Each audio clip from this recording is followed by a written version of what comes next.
Please note, the news clips in this video are dramatisations using an actor.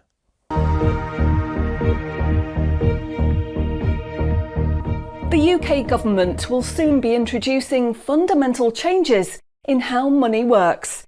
The changes are being planned by central banks around the world, including the UK's central bank, the Bank of England. These changes, once introduced, will affect everyone.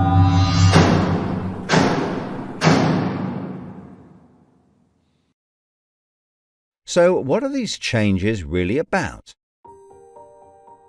The changes being proposed will mean that you will no longer have full control over your spending. In fact, what they are planning is the replacement of money with something which is fundamentally different. Therefore, it's not just cash they want to remove from the economy, it is money itself. Pay attention, because if the new monetary system is allowed to happen, it will be very difficult to reverse and could mark the beginning of the end of human freedom. In order to explain the changes that are being planned right now for your tomorrow, let's explain a little bit about how your money works today. Let's imagine that John decides to buy his daughter a birthday present from Argos. He chooses the product he wants, then pays £50 using his debit card. You might think that £50 is immediately transferred from John's bank account to Argos's bank account. But this is not what happens. A record is created showing that John's bank owes Argos's bank £50, and John's account will even show that the money has left his account, but the actual transfer of funds does not occur at the time of purchase. John's £50 purchase is one of about 50 million UK transactions that occur every day, and although in each case the account may show that the money has been transferred, the actual movement of funds between the banks only occurs once every day. Every 24 hours, all the payments made to and from each of the UK's 300 plus registered banks are added up to determine how much each bank owes the others. The Bank of England, which is the central bank that all other banks in the system are connected with, derives the total amount that each bank owes and is owed for that day. The Bank of England then intermediates and exchanges funds between all the other banks. So the Bank of England does not know anything about John or the £50 he spent on his daughter. John's money is just a tiny part of a huge transfer of funds. This means that the only organisation that can see what John does with his money is his own bank. The central bank cannot see what John spends his money on or when he spends it. And John's bank is under an obligation not to share details of his spending with anyone. This means that, rightly, there is a good degree of anonymity and privacy over what John decides to spend his money on.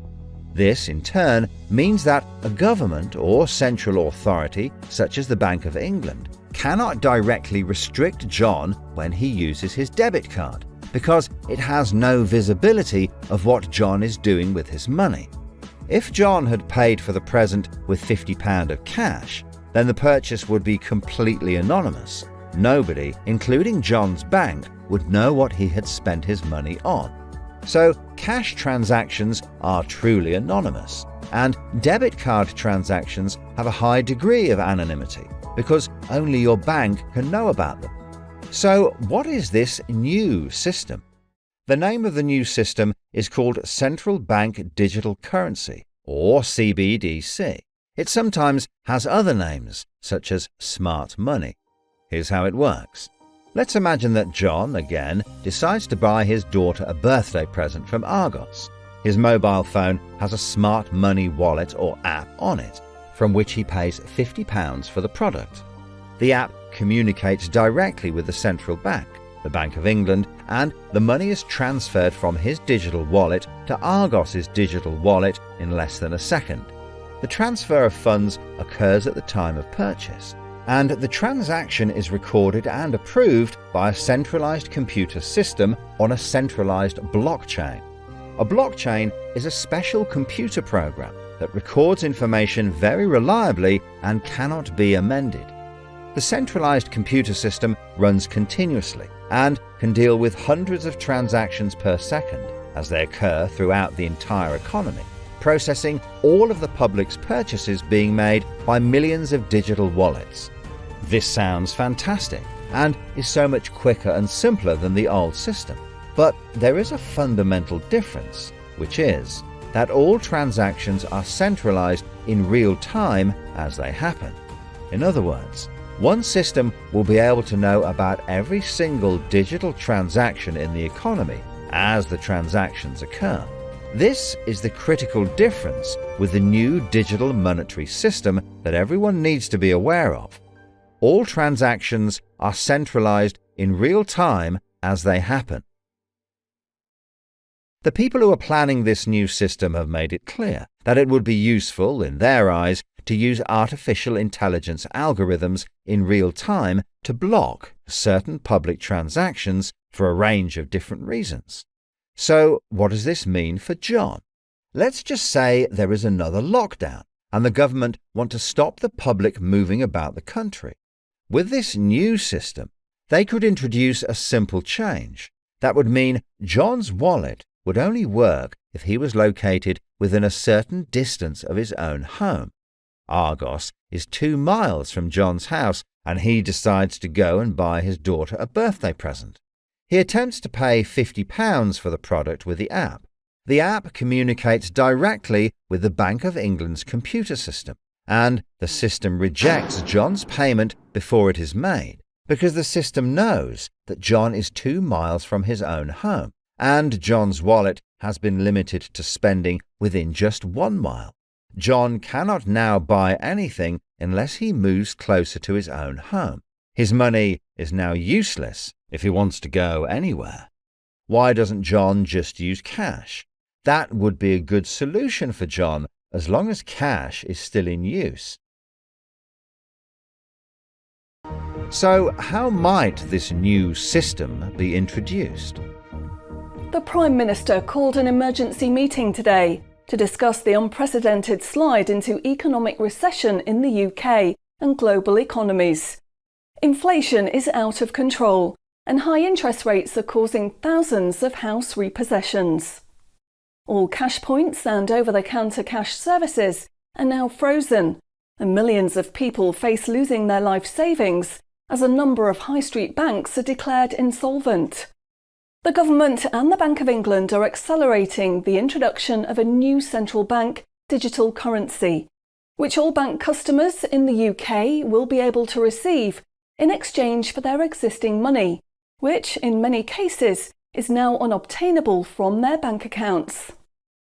The government say that the new digital money will help the economy recover from recession and will be used to bail out public and corporate money currently held in millions of bank accounts by banks that are at the point of collapse.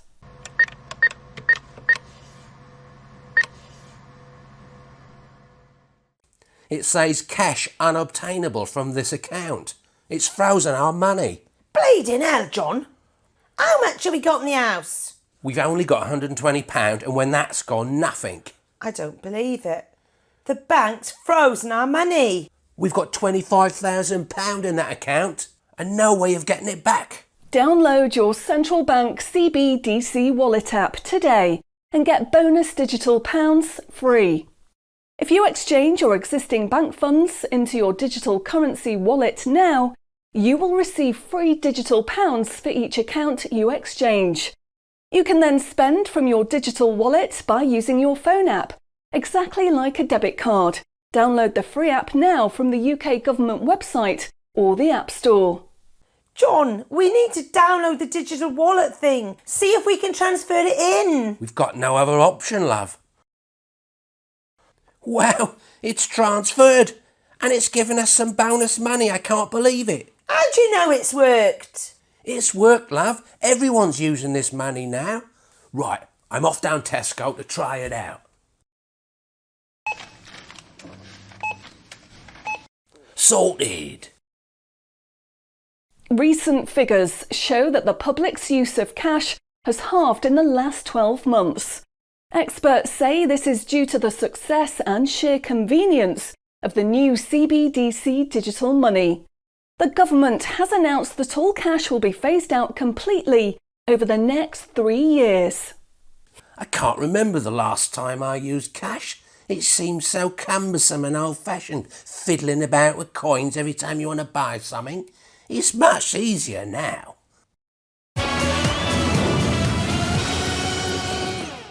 Have you seen the remote control, love? Look what I found. Remember these? What are you going to do with that? Well, I don't know. Look, why don't we keep it? I'll put it in a picture frame. My name's Charlie. Recent data from the annual Climate Change Conference has revealed that only a drastic reduction in fossil fuel use will help protect against climate change. The government has announced limits on petrol and diesel use for all individuals in the UK, which will be enforced using smart money. Each wallet will be limited to a purchase of 15 litres per week, after which the wallet will be prevented from making any further purchases in that week. Ah, bollocks. Growing concerns over obesity and bad health will be tackled using the Smart Money Network. The government proposes to limit the total number of sugary foods that each digital wallet can purchase in any given month. What? Experts say that the new pandemic, which is 10 times more contagious and deadly than coronavirus, can only be defeated by minimising all human contact and staying home as much as possible.